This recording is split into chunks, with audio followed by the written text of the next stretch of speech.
What's going on, guys? Ryan Martello here at the Crypto Fiend Studios, and today we have a news episode for you guys. We're going to be looking into the price movement of crypto as it is doing very well right now, as well as a handful of exciting news articles revolving around crypto. Now, before we jump into all of that, thank you to everyone who has been subscribing and mashing on that like button. You guys are the absolute best. And if you're not subscribed and you do find this video informative, consider subscribing after the video. Now, to start things off, I just wanted to show you guys my new website. It's official. It's finally launched, the Crypto Fiend website, cryptofiend.io.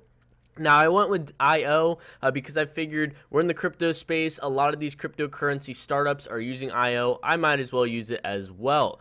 So this is the front page. I just want to scroll through it with you guys, give you a good understanding of what's on here and what you can be expecting in the future.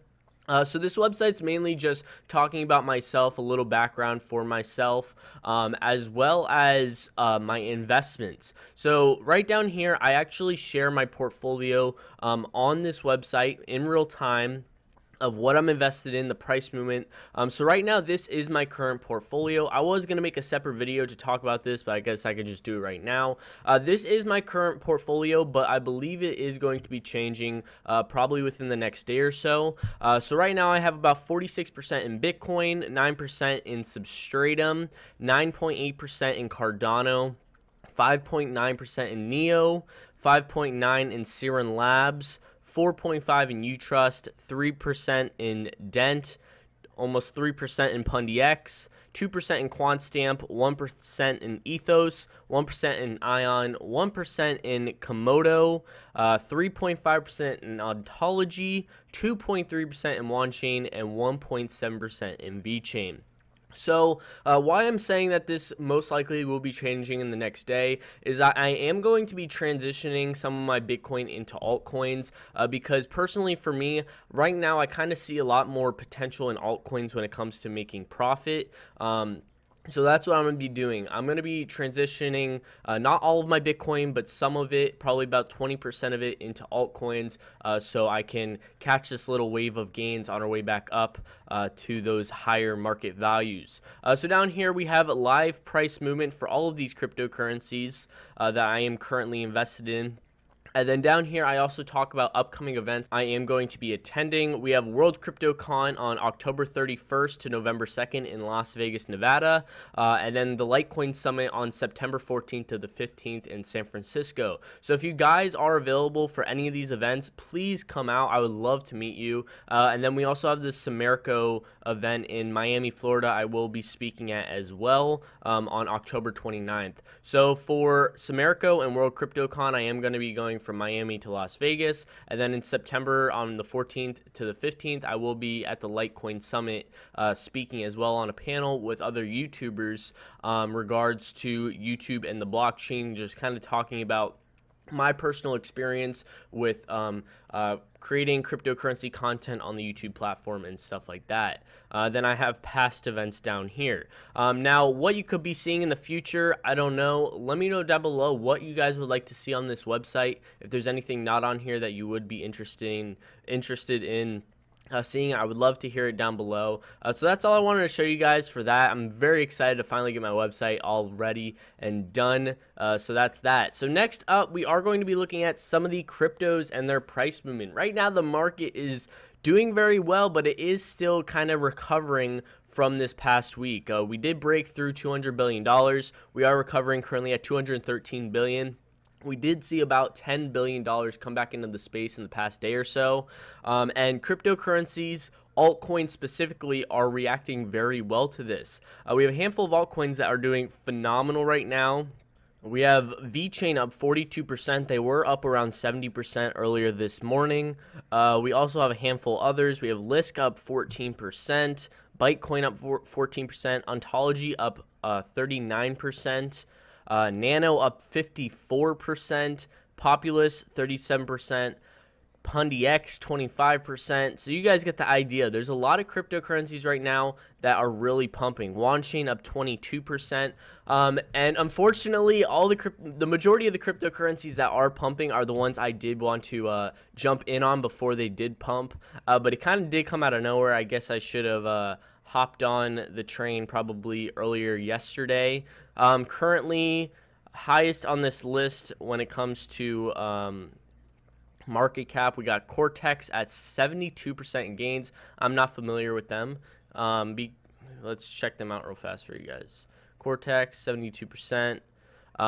Be careful of this kind of stuff, guys. It could be a new partnership. I'm not sure specifically with Cortex, but it could also just be a pump and dump, especially when you have these waves like this where it pumps. It has a little bit of a sideways movement and then pumps, and obviously you can see the little bit of a drop off. So be careful of those. Don't necessarily just jump into something because you see it pumping greatly. We have VThor token and vechain doing phenomenal. Nano, Ontology, Ethos, Populous, Pundix, and WAN chain.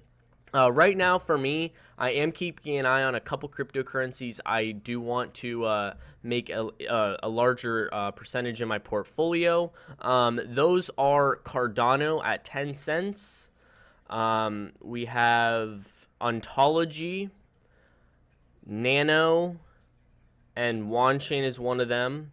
And then we also have Substratum at 11 cents right now. I can't really help but want to buy that price level. Currently at 12.5 cents. And then we also have Quant Stamp I'm keeping an eye on. Quant Stamp, it's somewhere on here. It's definitely at pretty lower levels.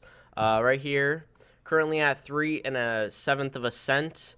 Definitely very down from its all-time highs at around 80 cents. So I think this is a phenomenal position to consider jumping in if you do like Quant Stamp.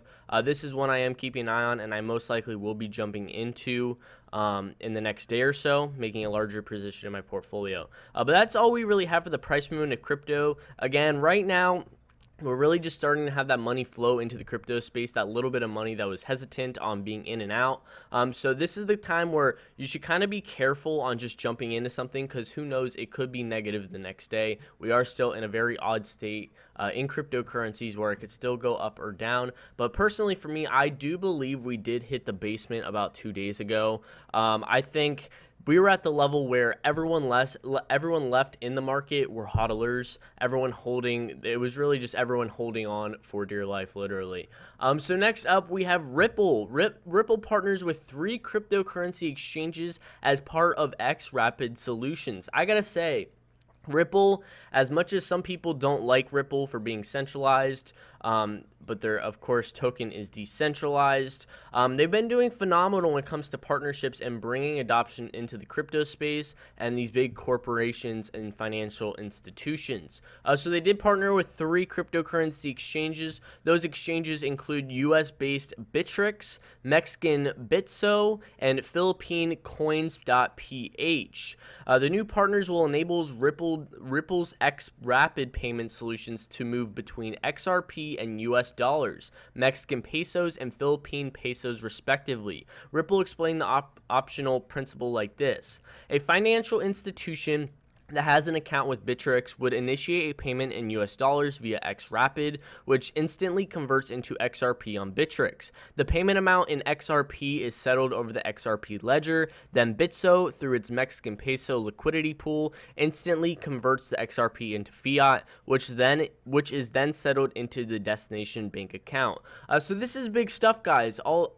Even though a lot of people don't like Ripple for obvious reasons, considering their token does not have that much use, but this is a big step for financial institutions to start utilizing cryptocurrencies over the blockchain, using payment methods, stuff like that. And they're going to be doing that to start with XRapid with Ripple, and I'm pretty interested to see how this all goes. I mean, I haven't really heard any complaints with these other institutions utilizing XRapid through Ripple, so I'm glad to see that they are continuing their partnerships and bringing bigger companies into the crypto space, because we could definitely use it right now. So next up, we have Ethereum Classic is finally listed on Coinbase. So if you guys do use Coinbase, which I would be very surprised if you didn't, you can finally go on there and use Ethereum Classic, purchase it, buy it, sell it, store it, stuff like that. And for the price movement, Ethereum Classic has been kind of all over the place due to obviously the hype. Right now it is in the negative, so that is something you guys got to keep an eye out for, and that's personally a lesson that I learned from back with Bitcoin Cash. not necessarily given to the hype. Yes, it's getting listed on Coinbase. Is it going to stay in the green for months to come? Maybe, maybe not. You never know. Especially with Bitcoin Cash. As you guys know, Bitcoin Cash is down greatly from when they got listed on Coinbase. They got listed on Coinbase around like $2,500, I believe. Don't quote me on that. But as you guys can see, they are on a decline, but of course, like the majority of cryptocurrencies are. Next up, we do have UK Crypto Futures Exchange adds Bitcoin Cash contract. Bitcoin Cash is going to be a futures contract in the UK. This is a big deal, guys. This is adoption at its finest, slowly but surely getting those traditional investors into the crypto space. I'm not going to be going into too much detail on this because there's not much to talk about, but it is exciting stuff. Next up, we have Bitcoin ETN, not ETF, ETN. So the long-anticipated Bitcoin ETF has yet to materialize, but American investors seeking to gain exposure to the flagship cryptocurrency through their standard brokerage accounts now have a consolation prize. Bitcoin Tracker 1, an exchange-traded note, has been listed on NASDAQ Stockholds since 2015, can now be traded in U.S. brokerage accounts under ticker symbol CXBTF. So if you guys don't know what an ETN is, I got a little description for you guys so I don't give you any false information. So ETN and ETF are rather similar. They're kind of like cousins, but they do differ in a couple scenarios. So the main difference is under the hood of the ETN and the ETF. When you invest in an ETF, you're investing into a fund that holds the asset it tracks. That asset may be stocks, bonds, gold, or other commodities or future contracts. An ETN is more like a bond. It's an unsecured debt note issued by an institution, just like with a bond. An ETN can be held to maturity, bought or sold at will, and if the underwriting, usually a bank, were to go bankrupt, the investor would risk a total default. For that reason being, before investing in an ETN, research into the credit rating of the underwriting is an important metric. If the underwriter were to receive a credit downgrade, shares of the ETN would likely experience a downturn unrelated to the underlying product it's tracking. So, ETNs are not necessarily the best thing for the crypto space, but it is a step towards adoption. It is a step towards getting an ETF approval. So to sum it up for you guys, an ETN is an unsecured debt. So it is directly tied to Bitcoin, but it's not necessarily just tied to Bitcoin. It also has an effect on the company that is initiating it to you. So for any reason, if the company has a big scandal that comes out and the price drops greatly over their company, you get affected. If the company goes out of business, you are getting affected as well. So it's not kind of like your own side gig. You are kind of directly connected to the company initiating the ETN. So that's all the news I have for you guys today. Not much going on in the crypto space, to be honest with you. The market is doing very well, $14.4 billion in the past 24 hours. Let me know down below what you guys think about this market right now. Do you think this is like a fake out breakout where everyone's just putting in a little bit of money to get those levels, make some gains, and they're all going to be pulling out again, all that good stuff? Also, leave a comment down below, whether it's an informative question, your opinion, whatever you want to do, for your chance to win one of these Crypto Fiend hats, one of these To The Moon hats. And thank you guys so much for watching. If you're not subscribed, consider subscribing, and I will catch you in the next.